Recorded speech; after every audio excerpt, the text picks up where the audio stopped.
Islevik 6, Soete 7, Van Kessel 8, Joshua Dubon heel knap 9e en Van der Haar op plek 10. Bastaans teruggevallen naar plek 1. Ja, Van Toemelen blijft op kop rijden, blijft druk zetten. Hij rijdt heel ontspannen, lijkt het wel rond. Het ziet er allemaal heel goed uit. Ja, je kunt je afvragen waar moet je het verschil maken. Ik zou zeggen, op alle stroken van het parcours kunnen jullie dat doen.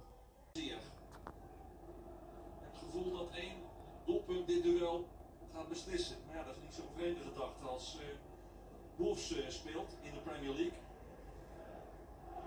De laatste 6 wedstrijden 4 keer een 1-0 uitslag en 2 keer 0-0.